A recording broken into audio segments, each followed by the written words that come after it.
Teorias da Comunicação, parte 2, Escola de Chicago. Olá, nós estamos estudando as teorias organizadas no interior dos paradigmas e também as várias escolas, as várias correntes científicas. Correntes científicas produzem teorias que, por sua vez, ambas, as escolas e as teorias, são assimiladas por esses paradigmas. Os paradigmas, portanto, reúnem escolas, reúnem cientistas e, naturalmente, as teorias que mantêm entre si determinada semelhança. No caso da Escola de Chicago, como você vê na tela, o nosso principal personagem, principal cientista é o Bloomer. E o que pretende a Escola de Chicago? A Escola de Chicago, como você percebe de imediato, é uma escola que se instalou nas cercanias da cidade de Chicago, justamente porque Chicago, na década de 30, era uma importante cidade industrial, um centro industrial, e esses cientistas elegeram Chicago como objeto de estudo. Isso porque pretendia-se dotar a comunicação de um aparato científico, como eu disse há pouco, para justamente tentar resolver problemas sociais, como das diferenças entre classes.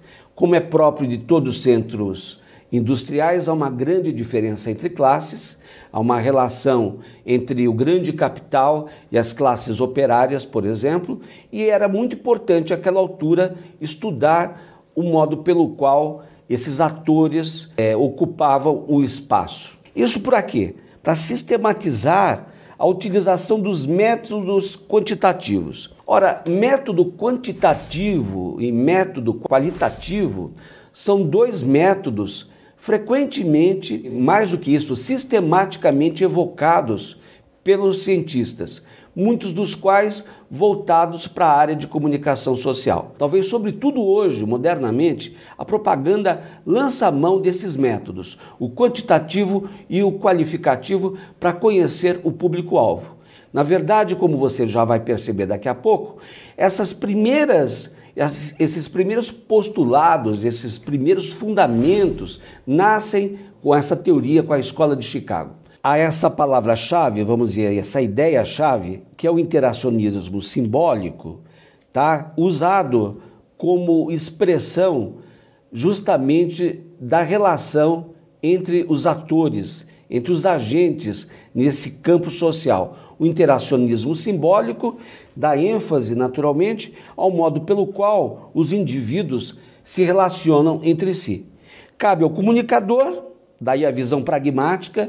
Você já percebe que a palavra pragmática, próprio desse paradigma, dá acento, dá destaque à ideia de prática propriamente. Daí a visão pragmática da escola, atuar em favor do aperfeiçoamento das sociedades com as ferramentas que tem em mãos. Note que cada um desses paradigmas, principalmente esses paradigmas do começo do século XX, eles não tinham em mente apenas entender o funcionamento de determinadas situações, de determinado objeto, mas propor uma ação, no caso aqui muito prática, como é essa de tentar superar as diferenças sociais ou pelo menos amenizar, justamente naquele local que é esse polo industrial a que me referi. Aí está, o interacionismo simbólico defende que o significado é formado através do processo de interação social. Então aqui outra vez nós temos a palavra-chave, ou seja, são produtos sociais.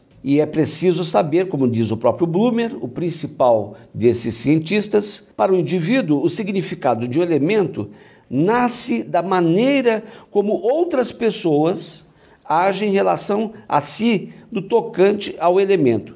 Então, portanto, há uma situação que liga essas duas pessoas, pode ser, por exemplo, o ambiente de trabalho e como que essas pessoas, esses atores sociais, agem em um determinado ambiente de trabalho, numa determinada relação.